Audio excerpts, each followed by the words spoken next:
Death reminds us what matters. The Buddha's teaching on life and death. There is a strange gap inside each of us, between what we know and what we actually feel. We know we will die. Somewhere in the back of our mind, that truth is sitting quietly. We have heard it before. We have nodded at it. But most of the time, it stays far away, like a sound coming from another room, present, but not quite reaching us. And this is not because we are foolish or careless. Life simply moves. The alarm rings in the morning. There are bills to pay, children to feed, deadlines to meet. All of it is real. All of it feels urgent. And all of it fills the space where a deeper kind of awareness could live. The awareness that this moment with the person sitting across from us may not come again. This is simply what it means to be human. We get pulled into the current of daily life, and the things that matter most become quiet, easy to overlook. We do not ignore them on purpose. We just forget. The way you forget the sound of rain when you have been indoors too long, the way you forget how warm sunlight feels on your skin until you step outside after days spent indoors. The forgetting is not a failure. It is a habit so deeply woven into everyday life that we do not even notice it happening. And perhaps this is exactly why the Buddha, over 2,500 years ago, did not ask us to blame ourselves for forgetting. He never said we are wrong for being caught up in life. He simply offered a clear reminder. Come back. Remember. Remember that you are alive right now, that your breath is real, and that it will not last forever, so that from this remembering, you can begin to see what you are truly holding in your hands. There is a practice in the Buddhist tradition called Maranasati, the practice of remembering death. In the Maranasati Sutta, there is a scene that has always stayed with me. The Buddha gathered his monks and told them that mindfulness of death, when developed, is of great fruit and great benefit, that it gains a footing in the deathless. Then, one by one, the monks shared how they practiced it. One said, "I reflect that I might live for a day and a night, and in that time I would attend to the Blessed One's teachings." Another said, "I reflect that I might live for just a day." Another said, "Just the time it takes to eat a meal." Another, "The time it takes to chew and swallow 4 morsels of food." You can almost feel them trying, each one going deeper, each one believing they had reached the right level of urgency. But the Buddha listened, and then he said something that must have surprised them. All of those monks were still practicing heedlessly. They were developing this awareness too slowly. Only the monks who reflected that they might die in the time it takes to swallow a single morsel of food, or in the space between one breath in and one breath out. Only they were practicing with true heedfulness. Now, when we first hear something like this, it can feel extreme, even overwhelming. But I think the Buddha was not asking us to live in anxiety. He was asking us to stop taking our next breath for granted. There is a difference. One is fear. The other is a deep respect for life. A respect that only comes when we finally understand how fragile it is. And that respect is where clarity begins. Think of it this way. Imagine you are sitting in a room that has been dimly lit for as long as you can remember. You have arranged your furniture, hung your pictures, organized your life in that low light. You have gotten used to it. Then someone walks in and turns on the light. Not harshly, not to shock you, but steadily. And suddenly, you see the room as it really is. Some things look exactly as you thought. Others look completely different. Some things you were holding on to so tightly, you can now see that they were never as important as you believed. That is what the awareness of death does. It does not add darkness to your life. It turns on the light. It lets you see what is actually here, what actually matters, and what you have been spending your limited time on. Because the truth is, most of us have spent hours, days, even years, on things that, in the end, do not carry the weight we gave them. Arguments we fought to the bitter end, only to forget what they were about a month later. Years chasing after a goal, a title, a possession. And when we finally reached it, feeling a strange emptiness, as if the thing we wanted had already moved somewhere else. Death does not take these things away from us. It simply shows us what was already true. That much of what we cling to was never really ours.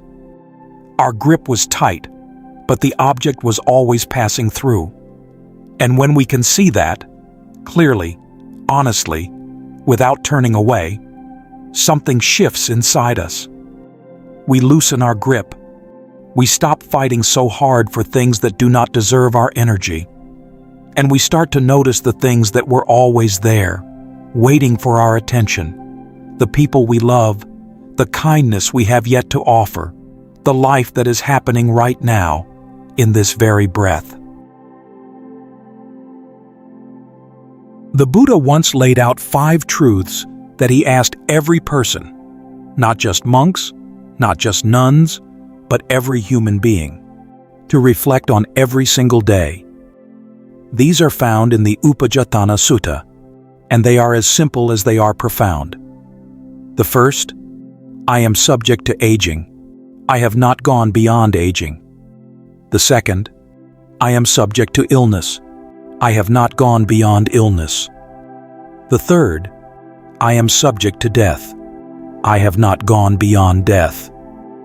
The fourth, all that is dear and appealing to me will grow different, will become separate from me. When we hear these 4, most of us nod. Yes, of course, we know this.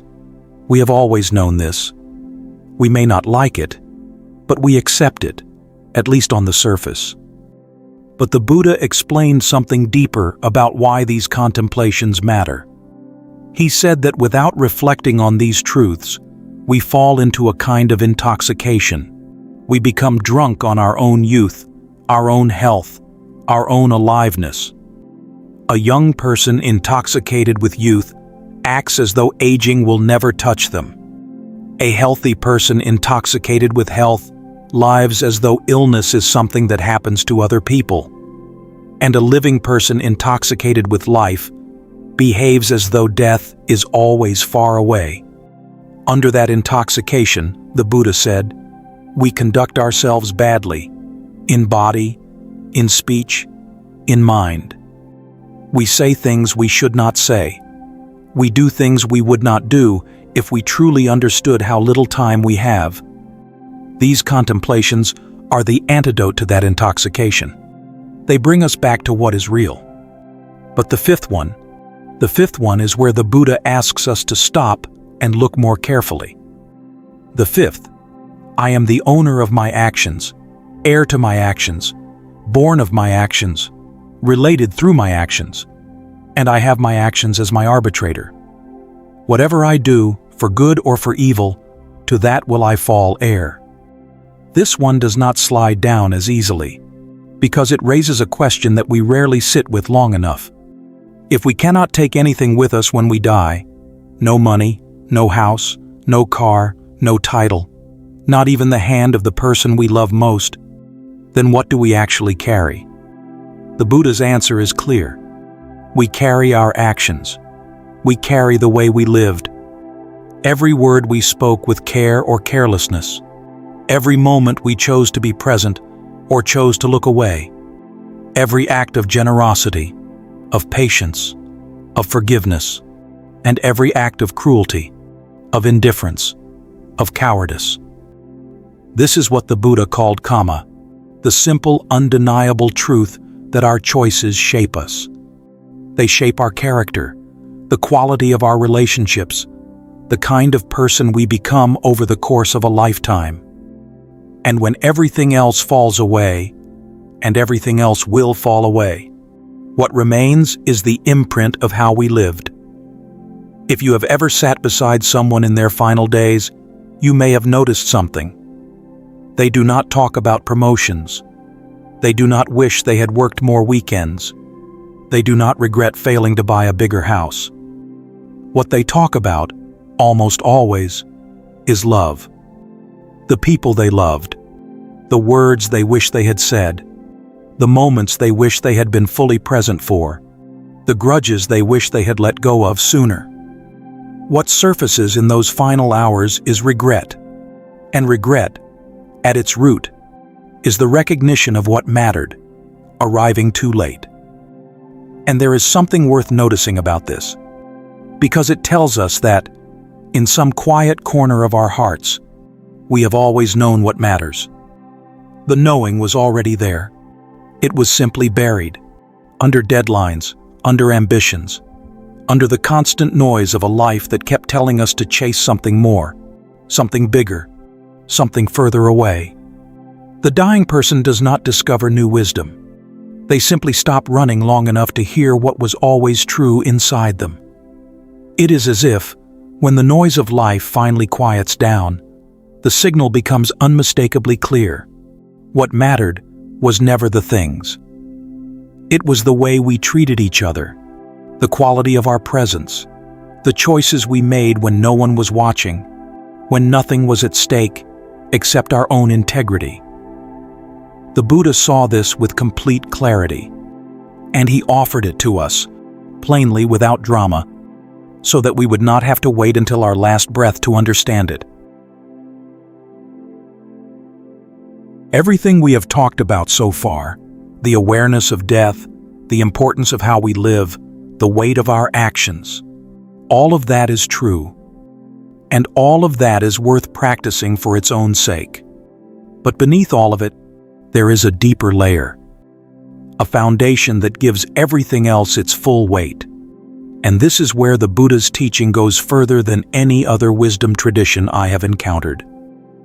The Buddha looked at human life, at all of its joy and all of its sorrow, and he saw something that goes beneath any advice about living well. He saw that suffering is woven into the very fabric of human experience, not as a punishment and not as a consequence of living wrongly, but because everything we love is changing, everything we hold is moving, and the nature of attachment itself carries pain within it. The person you love with your whole heart will still, one day, be gone. And the grief that follows is not a failure. It is the price of being alive in a world where nothing stays. The Buddha sat with this truth. He understood it from the inside. And then he said something that changed everything. This suffering has a cause, and what has a cause can come to an end. This is the heart of what he called the Four Noble Truths. He called them noble, not because they are grand or complicated, but because they are for anyone brave enough to look. The first truth: there is suffering. Life includes pain, loss, dissatisfaction, grief. This is the nature of things. The second truth: this suffering has a root. It grows from craving, from clinging, from the deep habit of grasping at things that are always changing. The third truth: the end of that suffering is possible. There is a freedom that can be touched, lived, and known. The fourth truth: there is a path that leads to that freedom, a path the Buddha himself walked, saw clearly, and laid out in detail for anyone willing to follow. Perhaps this is the most extraordinary thing about the Buddha's teaching. He offered something that very few teachers in human history have offered: a way through. A complete path from confusion to clarity, from bondage to freedom. And what makes this path so remarkable is that it does not ask us to deny our experience. It begins with the most honest act a human being can perform: looking at your own life, your own pain, your own patterns, without looking away. The Buddha trusted us with the truth. He believed that if we could see things clearly, we would naturally move toward freedom. And this freedom, what does it look like? The Buddha was one of the most compassionate beings who ever lived. He spent 45 years walking from village to village, teaching anyone who would listen, caring for the sick, comforting the grieving. He was fully engaged with life, and yet he was free. Freedom, in the way the Buddha spoke of it, is something closer to this. The ability to love without being imprisoned by that love. The ability to lose without being destroyed by that loss.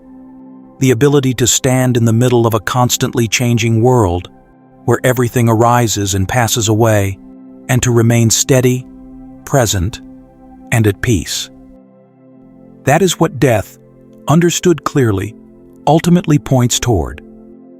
It reminds us to live better, and it also reveals something deeper, that there is a way to be truly free. Free in a way that does not depend on conditions, on circumstances, on whether life gives us what we want or takes away what we hold close. But here is the question that many people carry quietly, even if they never say it out loud. What if I never get there? What if I walk this path my entire life and never reach that freedom? Does that mean my life was wasted? Does that mean none of it mattered? This is an honest question, and it deserves an honest answer. The Buddha did not teach that life only has meaning if you reach the end of the path. He taught that every single step on that path is the path. Every moment you choose awareness over ignorance, kindness over indifference, honesty over pretense, that moment is not preparation for something meaningful later. That moment is the meaning. The fact that such freedom is possible, that gives us direction. But the journey itself is not empty while we are still walking. Each step changes us. Each step matters. And if that is true, if every step matters, then the most important question is no longer will I reach the end? It is, how am I walking today? This is where the Buddha's teaching comes down from the mountaintop and walks into your living room. Because the path he laid out does not exist somewhere far away from your life. It is your life. Every conversation, every choice, every ordinary moment you either show up for or let pass by. The Buddha gave us a very specific warning about this. There is a word in Pali, pamada, and it means heedlessness. It is perhaps the most dangerous state of mind a person can fall into, because it does not look like danger. It looks like ordinary life.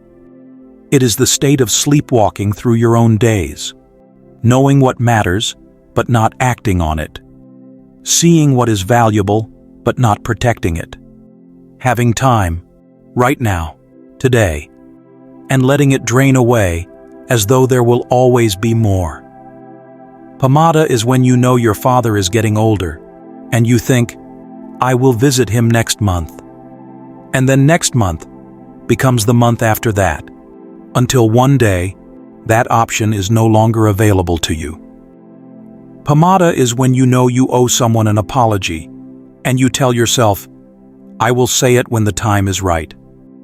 Pamada is when a small misunderstanding grows into a wall between two people, brick by brick, simply because no one took the one moment needed to say, I am sorry, I was wrong, I love you. The very last words the Buddha spoke before he passed away, recorded in the Mahaparinibbana Sutta, were about this.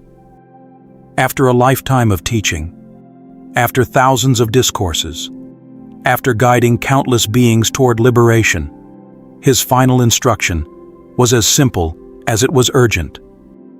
Vayadhamma sankhara, apamadena sampadetha. All conditioned things are impermanent. Complete your path with heedfulness. That was it.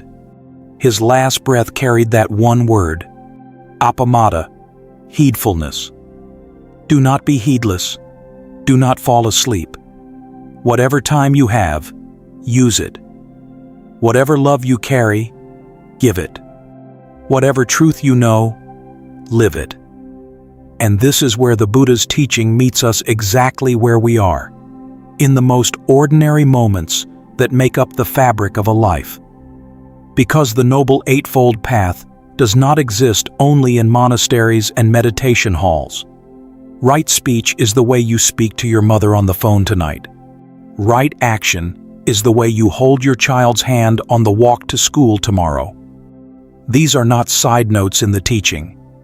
They sit at the very center of the path. The Buddha placed them there deliberately, because he understood that the way we live in our most ordinary moments is the way we live our entire lives. So if there is an apology that needs to be spoken, speak it today. If there is a word of love that has been sitting in your chest, waiting for the right moment is now. If you have been carrying resentment towards someone for months or years, ask yourself honestly, if one of you were to die tomorrow, would that resentment still feel worth holding on to? In the Dhammapada, the Buddha said, "Heedfulness is the path to the deathless. Heedlessness is the path to death." The deathless here does not mean living forever. It means living in such a way that when death finally comes, and it will come, you can look back without the weight of "if only." It means having lived fully enough, honestly enough, wholeheartedly enough, that there is nothing left unsaid, nothing left undone, nothing left ungiven. And perhaps that is the deepest truth hidden inside remembering our own mortality. It does not make life heavier, it makes life lighter, because when you stop pretending that you have forever, you stop wasting time on things that do not deserve it.